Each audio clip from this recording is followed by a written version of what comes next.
여러분 안녕하십니까? 민간조사사 1급 시험 예상문제 풀이를 함께 해보겠습니다. 저는 KPI 탐정연구소 소장 여순모입니다. 약 30분 동안 문제 풀이를 통해서 탐정의 새로운 길, 그리고 탐정의 기술이라고 그럴까요? 이런 것들을 한번 공부한다는 생각을 가지고 같이 문제를 풀어봅시다. 자, 첫 번째, 관찰 묘사에 관한 설명으로 바르지 못한 것은 이렇게 되어 있네요. 자, 바르지 못한 것은 하고 이런 문제 유형이 많아요. 바르지 못한 것은 이렇게, 또 틀린 것은 아닌 것은 이런 식으로. 자, 보기를 한번 볼까요? 사물의 현상 또는 사건의 전말을 감지하는 과정이다. 전말이라는 말은 시작과 끝을 말하죠. 자, 두 번째, 탐정 및 정보 요원들이 의무적으로 활용하여야 할 수집 기술이다. 이 의무적으로 해야 된다. 이거 눈여겨봅시다. 그리고 묘사란 관찰의 결과를 재생, 표현하는 것을 말한다. 자, 우리 미술 시간에 묘사 이렇게 얘기하죠. 스케치할 때 많이 생각이 좀 떠오릅니다. 자, 4번, 관찰 묘사는 정보 수집 활동에 있어서 중요한 기술 중에 하나다. 자, 여기서 여러분 감 잡았습니까? 그렇다면은 먼저 팁을 한번 볼까요? 자, 팁을 보면은 관찰 묘사는 탐정 및 정보 요원들이 일상적으로 활용하여야 될 기술이지 그 의무적이라고는 단정할 수 없다. 여기서 의무적이라는 말이 들어갔으니까 답은 2번이 되겠습니다. 자, 다음 한번 넘어가 볼까요?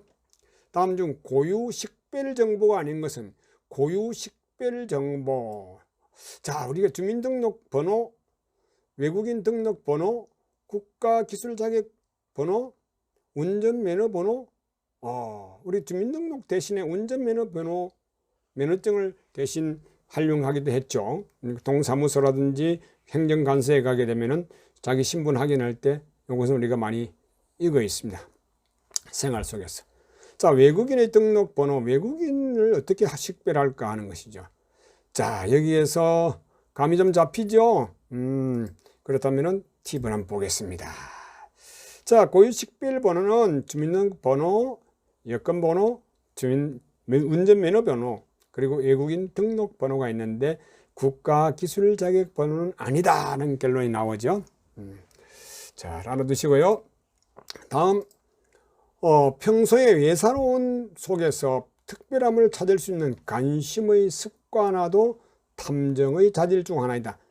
자, 관심의 습관화도 관심의 습관화, 이것이 탐정의 자질 중 하나다. 그렇다면 뭡니까? 역으로 탐정은 관심을 잘 생활화해야 된다 이 말이죠. 습관화해야 된다. 자, 보기가 좀 길 때 좀 짜증날 수가 있는데요. 그래도 한번 공부한다는 생각으로 한번 볼까요? 정보 수집 활동에 종사하는 사람들은 일상생활에 있어서 모든 사물의 현상이나 사건에 관하여 항상 관심을 갖도록 노력하여야 한다. 항상 관심을 갖도록 노력해야 한다. 자, 그리고 정보 수집 활동에 종사하는 사람들은 사건이 생길 때에만 관심을 집중해야 효과적이다. 탐정은 임무와 목적과 관련하여 매사에 깊은 관심을 갖고 있어야 한다. 매사에 깊은 관심. 탐정은 사소한 일에도 흥미와 주의력을, 즉 주의력을 집중시켜 관찰하는 태도를 가져야 된다. 자, 그래서 생활 속에서 관심의 습관화가 중요하다고 했는데 여기서 습관화가 될 수 있는 거 아닌 거 벌써 좀 감이 잡히죠. 자, 그렇다면은 아까 팁을 제가 열었던 건데 한번 다시 볼까요? 자, 정보 수집 활동에 종사하는 사람들은 평소에 사물과 상황에 대한 관심을 가져가지고 습관화가 되어야 된다. 자, 여기서 사건이 생길 때만 관심을 가진다. 이것은 습관화되기가 어렵죠. 그래서 답은 이제 감이 잡혔으니까 바로 2번이 되는 것이죠. 자, 다음 넘어가 볼까요? 4번. 효과적인 관찰 수행을 위한 비교 법칙. 비교 법칙. 야, 이거 좀 문장이 긴 게 많은데요. 그렇다면 읽어봅시다. 일상생활에서 사용하고 있는 자기 소지품의 크기. 자, 예를 들어서 제가 하나 보여드릴까요? 요거 볼펜입니다. 이 볼펜 길이가 약 한 17, 8cm, 한 16cm로 잡고요. 자, 이것을 어떤 물체에 자기가 기준 잡을 때 요거 2배다, 3배다 이렇게 될 때 몇 cm라는 게 계산이 나오잖아요. 그래서 평상시에 길이, 넓이, 폭 이런 것들을 알고 있으면은 요거 명암 크기만 하다, 명암 크기의 4배다, 3배다 이래서 자기가 기록을 하고 하면 하나의 비교시키는 방식에서 기억이 된다는 얘기죠. 자, 이분은 어떤 물건을, 어떤 건물을 관찰할 때, 묘사할 때, 건물의 높이는 그 앞에 서 있는 사람과 비교할 때 약 10배 정도의 건물이다. 만약에 사람이 1m 70이다 하면 70에 한 키 10배 정도 되니까 건물의 높이는 어느 정도 될 것이다. 17m다. 뭐 이런 식으로 측간이 나오게 되겠죠. 자, 3번 어떤 큰 건물을 관찰할 때, 관찰하여 묘사할 때, 즉 표현하는 겁니다. 서울역과 비슷한 모양을 한 건물이다. 자, 서울역의 모습이 지금 뭐 일반화되어 있죠. 많은 사람들이 서울역 하게 되면 모양이 떠오릅니다. 그와 유사한 건물이더라. 우리 부산을 예를 든다면은 과거에 부산역 앞에 있는 조흥은행 건물이 좀 그런 풍을 좀 가지고 있었죠. 그래서 그 물건과 비슷한 모양이다라고 인지를 하면은 좀 오랫동안 기억이 되고 그걸 묘사하는 데 도움이 될 겁니다. 자, 어떤 사물을 관찰할 때 반드시 자신이 과거에 경험하고 해서 알고 있는 사실과 비교하여 기억해야 된다. 여러분, 어떤 사물을 관찰할 때 자신의 과거 경험에 의해서 알고 있는 것과 사실과 즉 비교하는 것이 참 좋기는 한데 그렇다고 해서 반드시라는 말이 들어간다는 것은 너무 극한적으로 딱 만들어 버리는 거죠. 한정을 지어 버리죠. 자, 그래서 요거 한번 눈여겨 보시고요. 팁을 한번 볼까요? 자, 관찰과 감각의 착오를 방지하기 위한 노력은 중요하지만 탐정으로서는 무엇보다도 우선적으로 길러야 할 사항이라고 본다. 이게 좀 뭔가 우선적으로 생각해야 되는 일이지 이게 반드시라고 해서 그것을 하나의 고집화하게 되면은 뭐 너무 한정적이 돼 버리죠. 자, 답은 여기서 4번이네요. 자, 그 다음 인물 묘사 방법의 종류에 들지 않는 것은 인물 묘사를 하는데 기본 묘사, 입체 묘사, 보통 묘사, 정밀 묘사.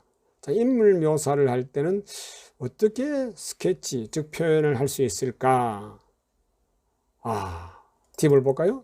감 좀 잡혔어요? 인물 묘사 방법 종류에는 기본 묘사와 보통 묘사, 정밀 묘사 이 세 가지가 있다라고 하네요. 그렇다면 여기서 입체 묘사가 여기서 틀린 것이다. 그렇다면 답은 2번이 되겠네요.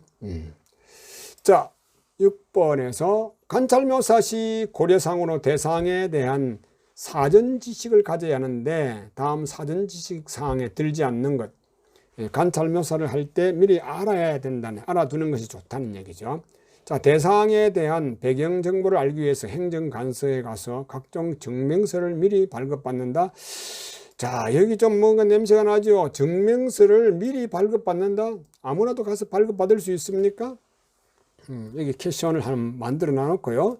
자, 사전 지식은 관찰자로서 하여금 시간과 노력과 효과 면에서 많은 도움이 된다.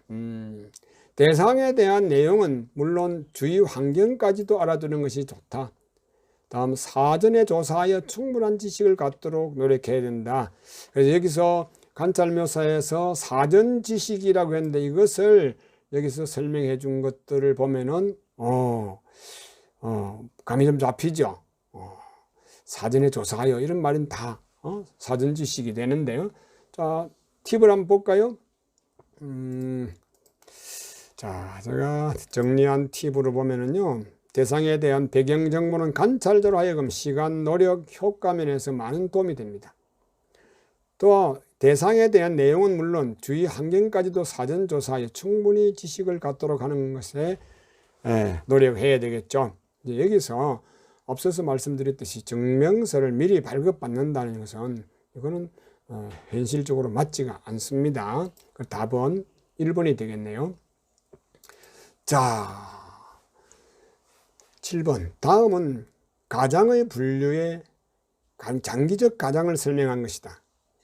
가장, 꾸미는 것이죠. 가장하게 되면 가짜로 꾸미는 것이죠. 여기서 다 읽어봐야 되겠네요. 장기 가장을 꾸미기 위해서는 가장을 하여 임무를 수행하는 탐정이나 비밀 요원의 출생지와 교육 배경을 바꾸게 된다. 자, 비밀 요원의 출생지와 교육 배경을 바꾸게 된다. 과장을 하는 겁니다. 자, 그 다음에 장기 가장을 꾸미는 데는 간단한 분장 도구만 있으면 된다. 이 간단한 분장 도구 가지고 장기 가장이 가능할까요? 여기도 한번 이렇게 퀘션을 한번 가져보고요. 자, 실제 임무와 실제 거주지 등에 관한 모든 사실이 은폐되도록 꾸며야 한다.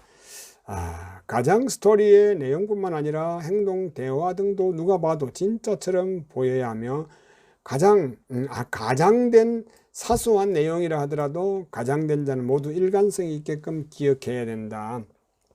가끔 가장을 해가지고 자기가 가장 임무를 망각할 때가 있어요. 그럼 자기 본인이 뭔가 드러나 버리겠죠. 본인의 본색이.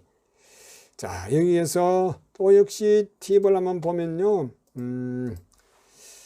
장기 가장을 꾸미기 위해서는 가장을 하여 임무를 수행하는 탐정이나 비밀 요원의 출생지, 교육 배경을 바꾸게 되며 이런 거 다 나오잖아요.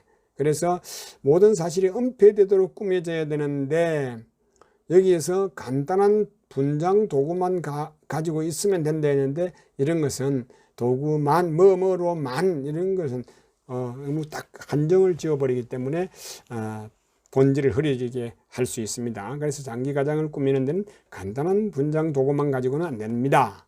답 2번. 다음은 예비 가장이 미리 가장을 하나 더 만들어 놓는 겁니다.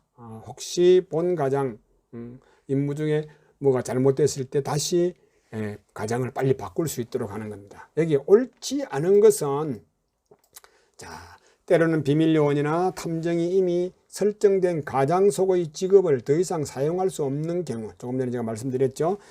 그게 본 가장이라고 볼 수 있습니다. 그 가장을 계속적으로 활용할 수 없을 때 써야 된다. 가장 속의 직업을 더 이상 사용할 수 없는 경우에 대비하여 그가 사용할 수 있는 또 다른 가장을 사전에 준비해 두는 것이다. 사전에 준비, 미리 준비 이 말이죠.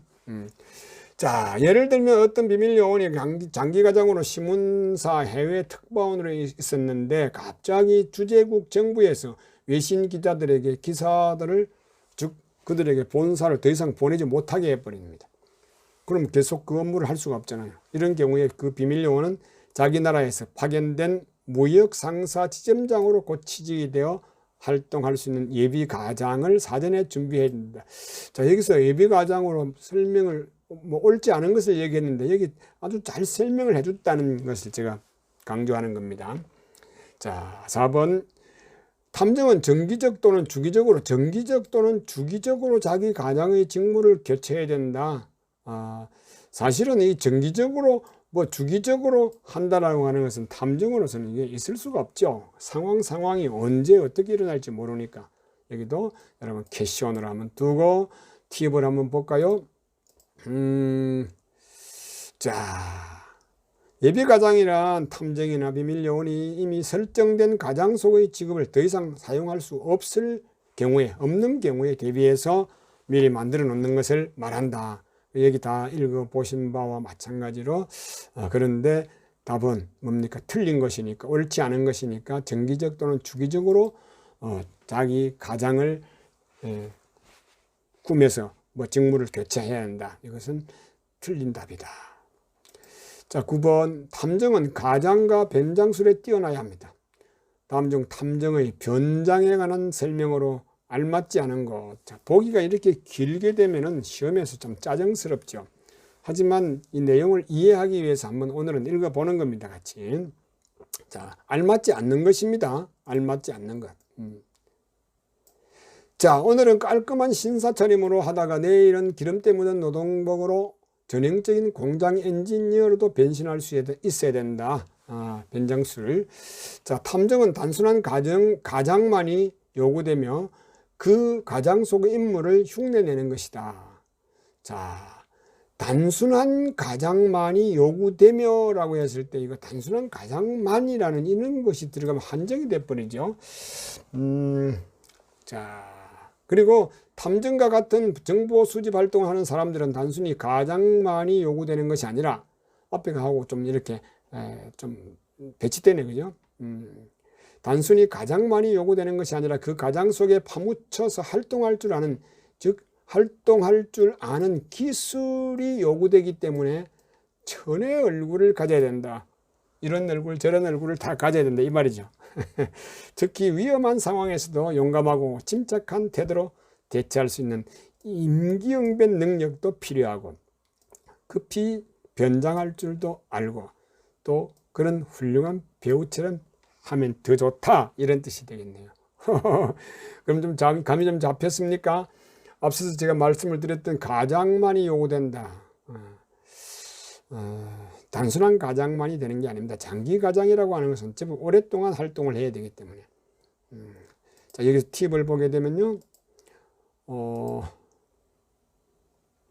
단순한 가장만이 요구되는 것이 아니라 가장 속에 파묻혀서 활동할 줄 아는 여러 가지 기술이 필요하다. 그래서 답이 틀린 것으로서 답이 2번입니다. 자, 10번째, 탐정의 변장에 가장 필요한 기본적인 아이템으로 3가지가 준비되어 있습니다.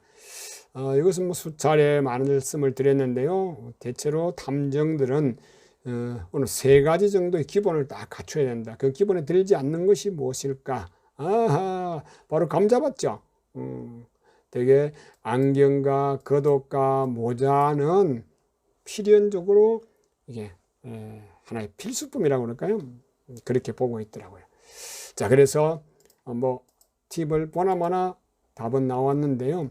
모자, 안경, 겉옷 이것이 변장의 3가지 필수품이고 변장의 포인트는 이 3가지 도구를 조합시켜 가지고 막 변화를 주는 것이다. 그래서 아닌 것은 들지 않는 것은 하면은 선크림이 되겠습니다. 올여름에 많이 바르세요. 자, 상대의 갑작스러운 말이나 행동에 항상 포커페이스가 있다. 이 포커페이스라고 하는 말 이것만 이해만 해도 답을 알 수가 있겠죠. 자, 대처하지 못한다면 변장을 해도 아무 소용이 없다고 할 수 있다. 여기에서 포커페이스란 말의 뜻을 잘 나타낸 것은 눈을 움직여 얼굴 모습을 변화시킨다. 보통 눈을 움직인다, 뭐 윙크한다, 화내는 얼굴이다 이런 것도 있겠죠. 감정을 겉에 나타내지 않는 표정이다. 무표정을 말하죠. 여기 보니까 벌써 이제 포커페이스라는 용어는 감정을 밖으로 드러내지 않는 이것을 말하는 겁니다. 그냥 답이 나왔네요. 입술 모양 그리고 웃는 인상 이런 것들은 뭡니까? 다 얼굴 모양에 변화를 준다는 이야기죠. 그래서 감정을 나타내지 않는 표정을 포커페이스라고 한다. 또 재미있게 알아놓으세요. 포커페이스, 무표정한 거, 감정을 겉으로 나타내지 않는